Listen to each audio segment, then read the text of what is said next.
le salon d'honneur, nous recevons M. Laurent Donald Fologo, ancien ministre, ancien président du Conseil économique et social de Côte d'Ivoire. Il avait été amené à effectuer une mission dans le cadre diplomatique pour ce qui concerne le dialogue prôné par feu le président Félix Houphouët-Boigny, premier président de la République de Côte d'Ivoire.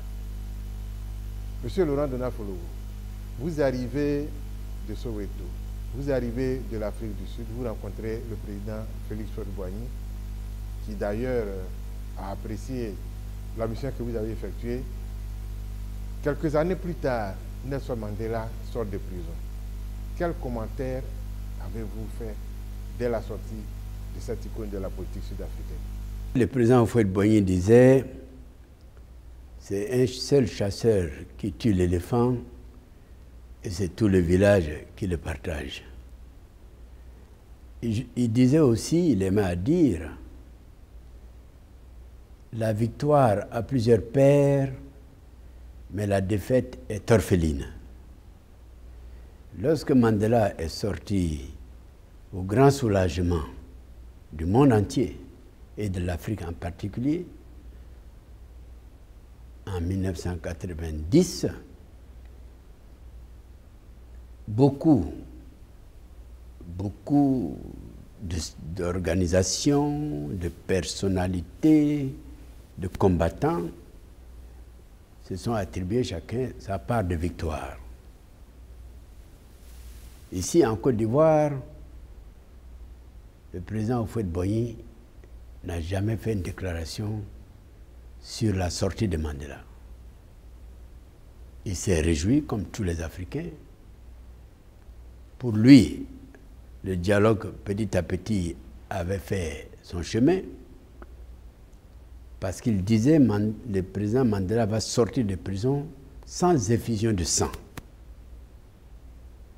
C'est-à-dire que ce n'est pas une guerre contre les Blancs de l'Afrique du Sud, contre l'apartheid qui va faire sortir Mandela, mais c'est la parole, c'est le dialogue, c'est la négociation.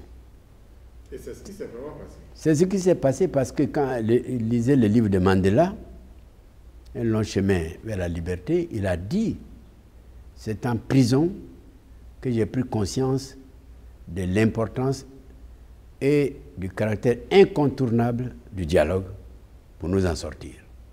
Il a dit ça.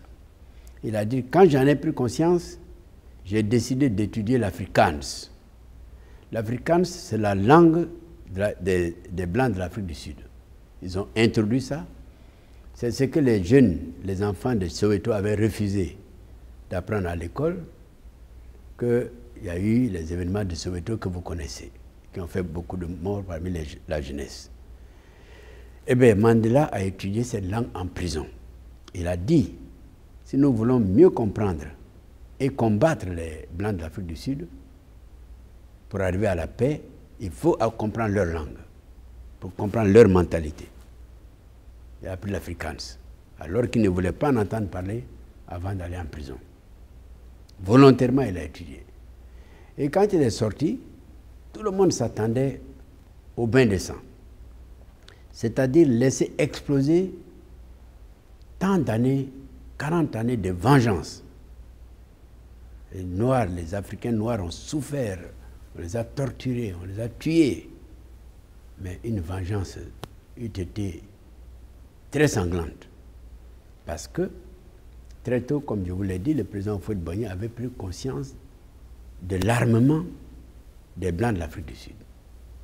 Il avait dit que toute l'Afrique libre réunie ne pouvait même pas vaincre ces gens-là, dont il connaissait parfaitement l'armement, que j'ai vu de mes yeux. J'ai dit, les sous-marins, les avions militaires, les hélicoptères militaires, tout. Ils avaient tout, comme les Européens, leurs cousins. Voilà. Donc, quand le président Mandela est sorti, toute l'Afrique a dansé. Toute l'Afrique s'est réjouie.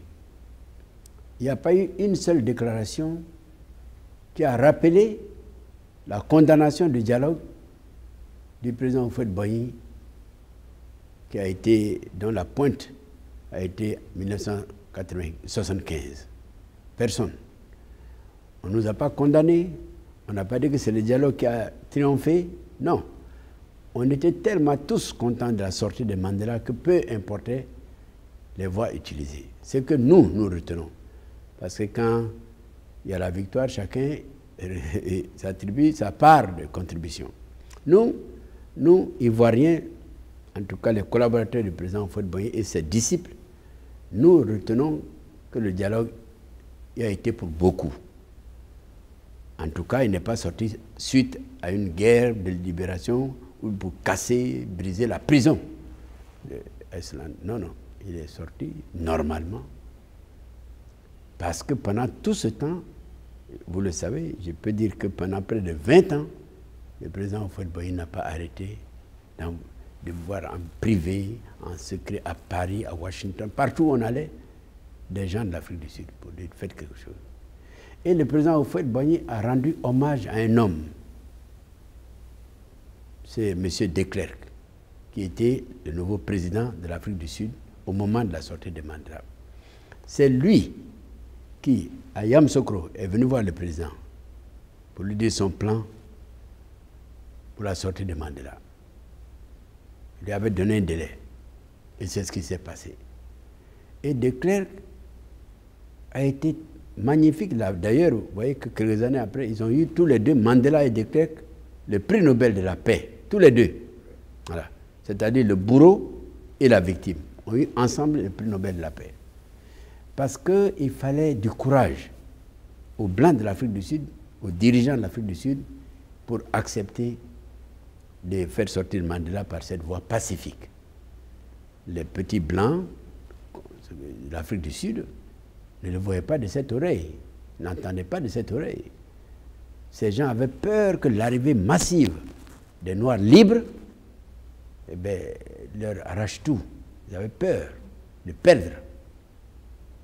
C'est vrai que cette sortie n'a pas été sans impact sur la vie en Afrique du Sud. On a dit qu'ils ont envahi Johannesburg, il y a eu beaucoup de crimes, il y a eu beaucoup de vols, la sécurité en a pris un coup, mais ça c'était inévitable. Les gens qui ont été enfermés comme des esclaves pendant si longtemps, quand ça explose forcément, il y a des débordements.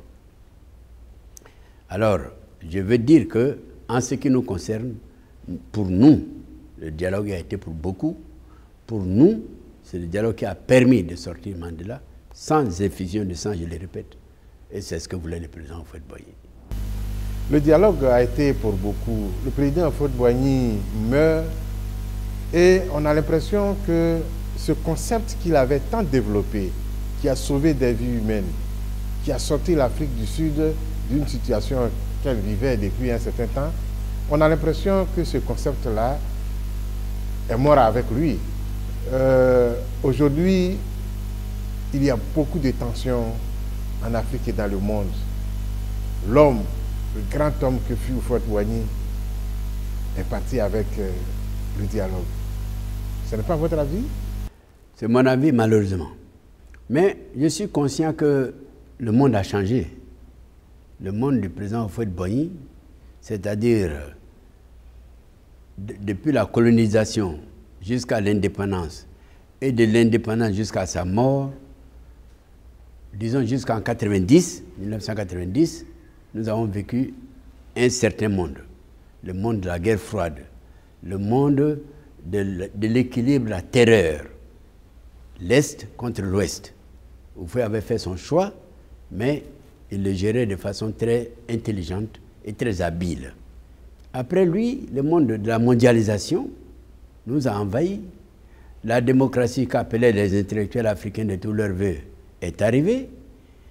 Et les premières victimes de cette même démocratie, ce sont ces mêmes intellectuels qui ont pensé que le multipartisme résolvait tous nos problèmes, que cette démocratie naissante allait révolutionner l'Afrique et la pousser au développement à fond.